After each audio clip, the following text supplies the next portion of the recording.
Intelligence Service Nuruddin Haji was armed with assault rifles and drove in a convoy of unmarked Subarus, shooting and killing innocent protesters aimlessly in the streets and estates.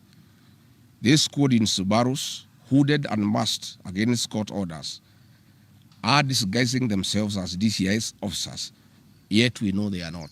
In fact, I would like to clarify that the National Intelligence Service has procured Subarus to give an impression that this killer gang is from the DCI. The truth of the matter is that this has nothing to do with the DCI. This is the National Intelligence Service. And this squad of 101 people was formed when I was still in government. Officers were recruited from the Administration Police Unit for special training by NIS on abductions, killings, and cover-up. And this is a squad that is killing the people of Kenya. The killings and the business destruction pattern point to William Ruto's ethnic profiling narrative, which he is a master with no rival. With a close coordination of PS Interior Raymond Omolo, this narrative was boosted online by state bloggers to spin the narrative. The Cabinet Secretary Kipchumba Murkomen's public to shoot to kill order, coupled with assurances to police officers that the government will not cooperate with the investigators in police conduct, has emboldened security forces. Police officers are now on record threatening citizens who are in their homes, boasting of their license to kill, acting with a confidence that can only come from the highest echelons of power. Mr. Murkomen's admission that these are not just instructions from him but orders from above removes any ambiguity about where responsibility lies. It will be recalled that in the run-up to the 2007 general election and its aftermath, the narrative of 41 against 1 was a masterpiece of William Ruto. The target was profiling Kikuyus against the rest of the country. To a large extent, he succeeded, and every Kenyan knows what happened, and it is also fresh in his mind of the ICC ordeal still hanging on the neck of William Ruto today. We remind William Ruto that his ICC cases are not yet over. They have been paused after witnesses disappeared, and what he is pretending over are crimes under the Rome Statute. It is clear history is repeating itself, and the architect William Ruto is back on the deck. He is hell-bent to finish his unfinished business with the people of Mount Kenya, destroy their businesses, and make them black sheep of Kenya. Despite this horrible experience, the people of Mount Kenya voted William Ruto to a man in 2022 general elections against the advice of President Uhuru Kenyatta, whom Mr. Ruto had branded as a drunkard and a useless leader.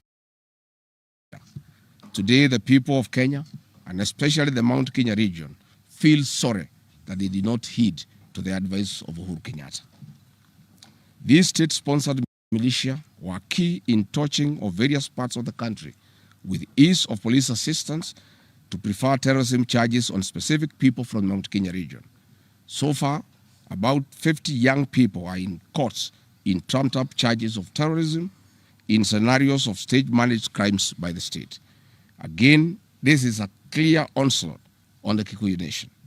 A case in point, when a police station in Mawego in Homa Bay County was torched, the suspects for that particular crime have been charged with arson. But when a police station is alleged to have been torched in Kiambu, suspects from the Kikuyu nation are charged with terrorism charges. This is serious ethnic profiling. Last night, in Juja and Kirinyaga, these state-sponsored militia invaded various businesses. Luckily, in Kirinyaga, after Wananchi went to Sagana police station and they refused to act, saying they had orders from above not to interfere, the people organized themselves and repulsed the militia. Mr. Ruto's ethnic profiling has led to the destruction of the foreign properties belonging to the people of Mount Kenya. Maguna supermarkets in Meru, Kahawa West, and Murang'a. Nice supermarkets, hotel and petrol station, and Nice City in Mwea in Kirinyaga. County supermarkets in Kabati and Kirinyaga. Power Star supermarkets, Quick Mart supermarkets in Eastern Bypass, Shell and Totomin markets in Roiru, Chill Post Hotel in Gong, Boju Shop in Keserian, Homegrown Supermarket, among others, and the Family Bank in Kahawa and Roiro. Notably, in Meru, these state-sponsored militia tried to attack Meru Dairy Processing Plant and were repulsed by workers. In Nyeri, they further tried to attack Wakulima Dairy in Mukurweini, and the attack failed. We urge our businesses to heighten security surveillance on their business premises and production lines, especially the KTDA, coffee factories, milk processing factories, among others. We take note that in Meru, on Sunday, the 6th of July, at an event attended by CS Kipchumba Murkomen, the MP for Bori, Mugambire Dikire, indicated that a supermarket would be attacked the following day. As sure as December 25 is Christmas, and true to his word, Maguna Supermarket was touched by the state-sponsored militia, which the MP was private to. Why hasn't Mugambire Dikire been arrested? How did he know that a supermarket would be attacked? This is selective justice. The evidence that these militias are state-sponsored is plain for all to see. Videos circulating widely show police officers not merely failing to intervene, but actively transporting armed groups who proceed to unleash destruction with apparent impunity. Uniformed officers have been seen standing guard as these groups rampage. Their inaction and a stark contrast to strong statements being made by government. In Nyeri, journalists were attacked by these militias in the presence of the police.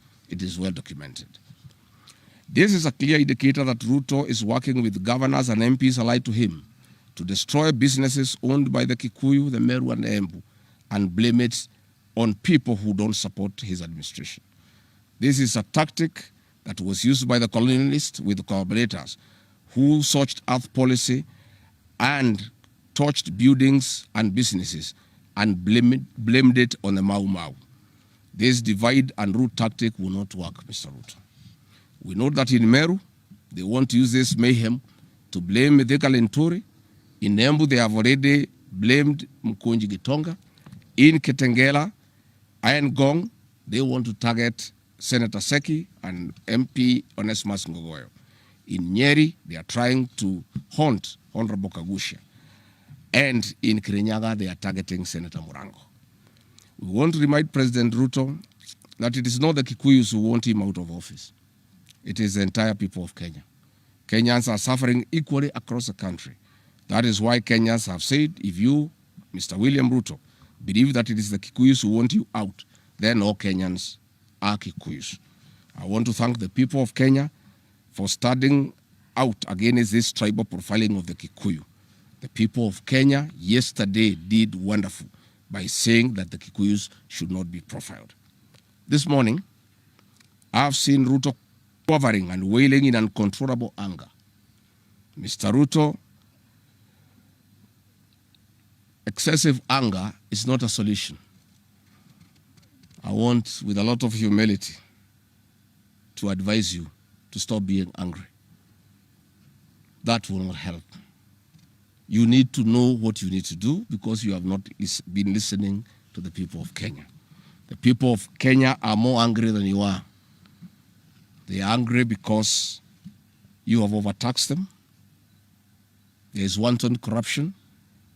There is abductions and extrajudicial killings. There is ethnic profiling and other ills that bedevil your administration. If you want to be calm, please abolish the housing levy and give dignity to the payslip. I have heard you saying that you cannot give jobs to the young people. Please restore the dignity of the payslip. Restore the capacity of the middle class. The middle class will give jobs to these young people. Stop killing and profiling the young people. Listen to them.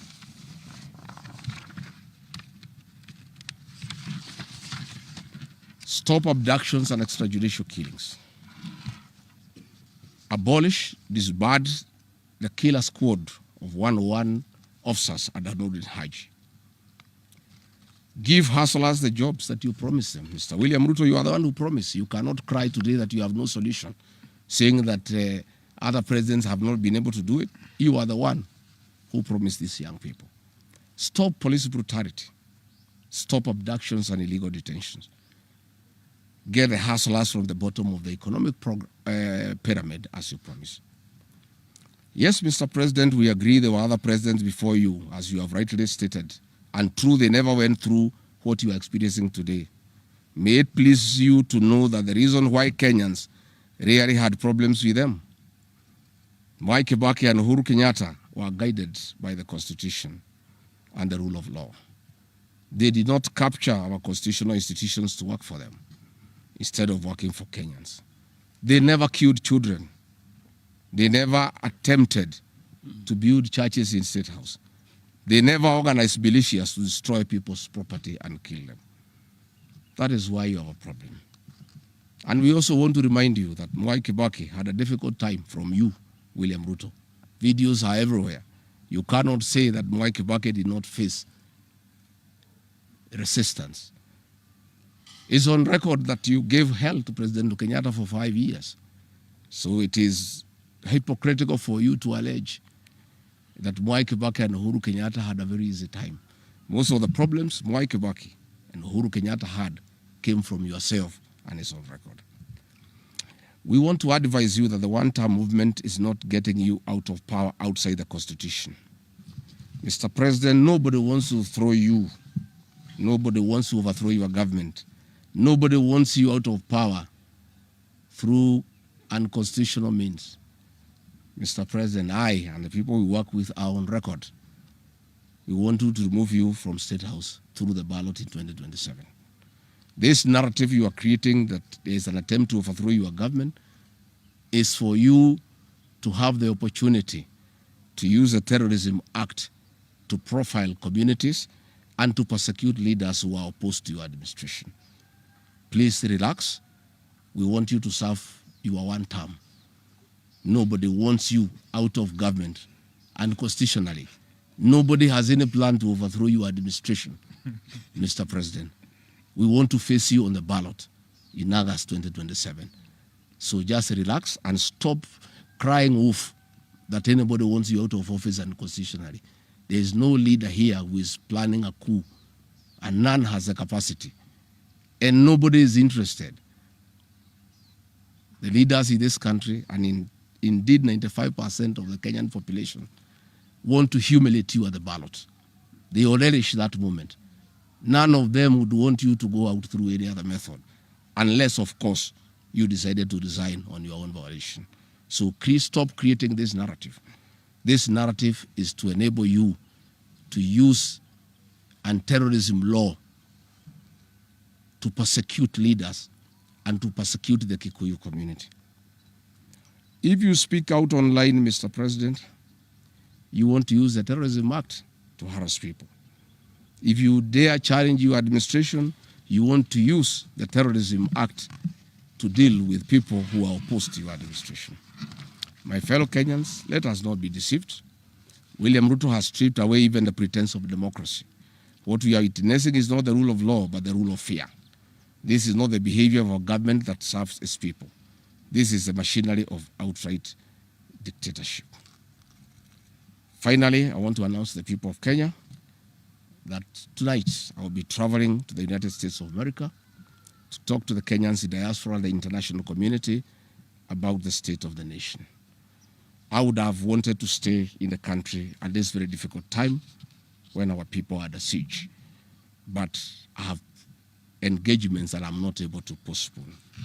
I have been threatened by people close to William Ruto, who called some of my people today, and they will want to stop me from leaving the country. I have no problem.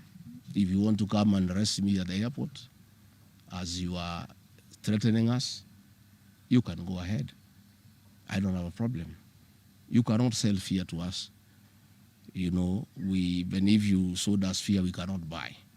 You know, and therefore, as I'm out of the country, unless I'm stopped from going, and if I'm stopped from going, I'm still okay. I'll be here because this is my country. We have made sufficient arrangements with other leaders in the united opposition to create a pool of lawyers to come in through for our young people who are being persecuted on trumped-up charges of terrorism. And I want to explain I've heard the president saying that people have attacked police stations and the law courts.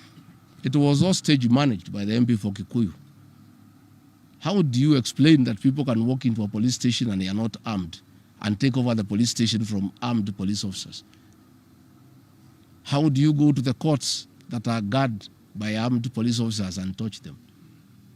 All these attacks of vital installations were stage managed by William Ruto through Kimani Ichung'wa to create the opportunity to prefer charges against people using the Anti-Terrorism Act.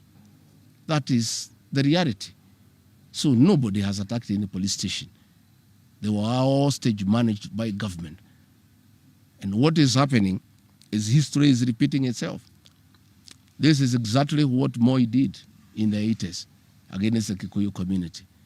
After the abortive 1982 coup, he used sedition laws and the clandestine Mwakenya movement to profile the community and hound people into court, and they'll be taken by Bernard Chunga after 5 p.m. This is history repeating itself.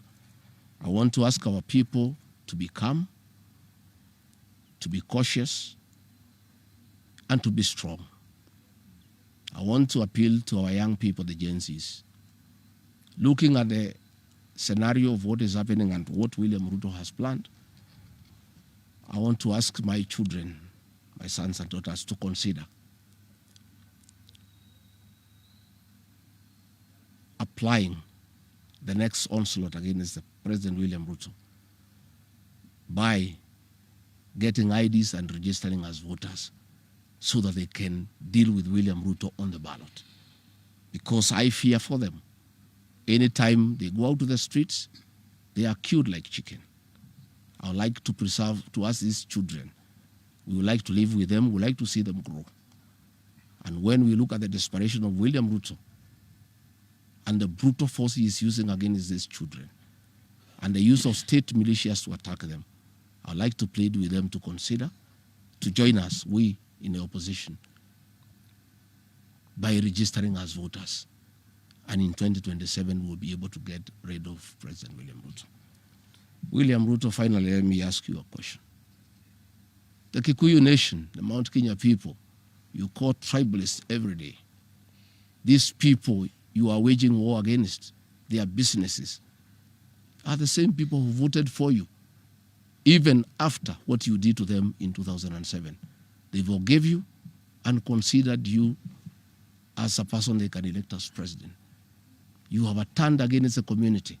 You are trying to mobilize other Kenyans to profile them and to fight them, but they have refused.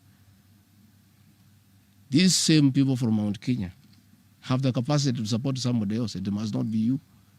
And they proved that they are not tribal by voting for you when you are Kalenjin. They can vote for a Kamba. They can vote for a Kisi. They can vote for a Luya. They can vote for a Maasai. That sense of entitlement that you are having to the Mount Kenya vote is misplaced. They voted for you, yes. You betrayed them. You turned against them. They don't have to vote for you again. Please stop persecuting them into submission. They will not submit to your brutality, to your vicious attack against them and their leaders.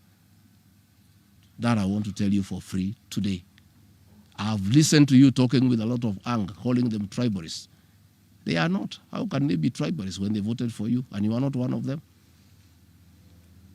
But you don't have a sense of entitlement that they must vote for you. You know what you have done to them and why they have reacted the way they have. And I want to assure you, you cannot scare them into submission. Even if you jail them, they will not submit. These are seasoned descendants of the freedom fighters, and they cannot be intimidated. So let me encourage my leaders here as I go away to remain strong, to remain focused, and to speak for the people of Kenya. I am I have a lot of gratitude to the Honorable Stephen Kalonzo Musyoka and Eugene Wamalwa, who have been in court the whole of yesterday and today, standing strong and defending our young people who have been framed and charged with treason. For those two leaders, I want to give them the gratitude of my community and our leadership. they have come through for a community when it's under siege. And we are indeed very, very grateful. I want to ask our leaders here to be vigilant and to continue speaking out to the people of Kenya. Should the situation get out of hand and I need to cut my trip short and come back to join the other leaders in defending our people and speaking for them, I will gladly do so. Thank you very much. That's comprehensive. I don't think iko maswali hata kidogo. Labda ile watu ya Kameme iko na Igoro.